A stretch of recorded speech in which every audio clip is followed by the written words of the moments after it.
Oui, Monsieur le Ministre, merci. Contre toute attente, je ne vais pas en rajouter sur les droits de plantation, mais je vais être très attentif quand même à la réponse qui concerne évidemment énormément ma circonscription. Non, je voudrais peut-être aborder ici deux sujets collatéraux, mais qui touchent tous à l'emploi agricole.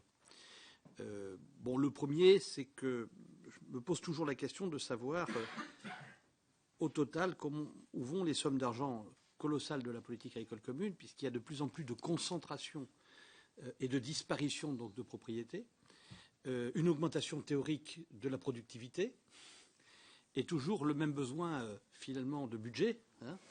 Et donc des fois je me demande si ça ne va pas plus en aval de la chaîne de valeur et si les agriculteurs ont leur part vraiment, véritablement, si ce n'est pas capté par la grande distribution ou la grande transformation. Enfin ça c'est un sujet général.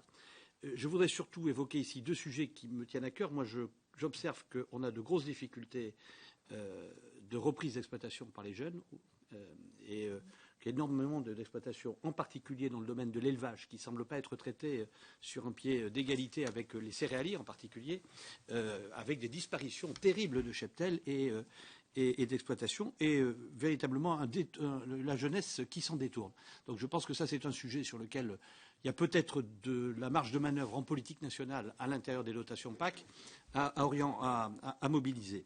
Le deuxième sujet, il est peut-être moins connu. Je l'ai l'autre jour traité devant la FNSEA qui nous avait invités, parce qu'il faut aussi se dire les choses. C'était à propos notamment de la baisse du seuil d'exonération des charges patronales sur les travailleurs saisonniers.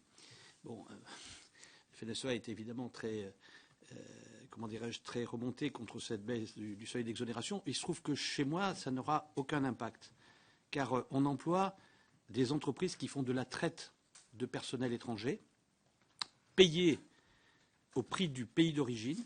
C'est pour ça que ces personnels sont encasernés, ils arrivent en bus. Le soir, ils mangent dans des Algeco parce qu'ils n'ont pas, évidemment, le niveau de vie leur permettant de sortir en ville, même dans un village français, qui fonctionnent sur la directive détachement. C'est-à-dire qu'on les détache de 3 mois et on fait du prix fêtage, c'est-à-dire qu'on vend une prestation de service. Et donc, il n'y a pas de charges sociales qui vont dans les caisses de la sécurité sociale.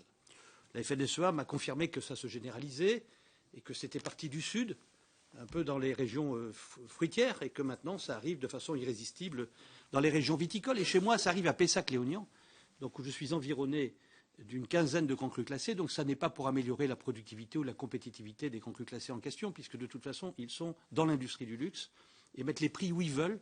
Et ils le vendent, j'en suis ravi d'ailleurs, ce n'est pas le sujet. Mais donc il y a un sujet, moi j'attire l'attention du ministre sur ce sujet-là. Où va-t-on, quoi? C'est-à-dire que si on doit fonctionner qu'avec...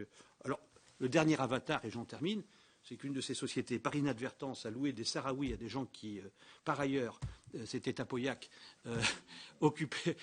employaient des Marocains, et ça finit par bataille rangée dans la ville, quoi. Donc, je veux dire, ça c'est anecdotique, mais enfin, il ne faudrait pas non plus que l'on ait des troubles ethniques partout, sous prétexte qu'on a de véritables entreprises de traite. C'est de la traite de travailleurs. C'est de la traite de travailleurs. Ils ne peuvent pas sortir le soir. Voilà. Ils sont captifs.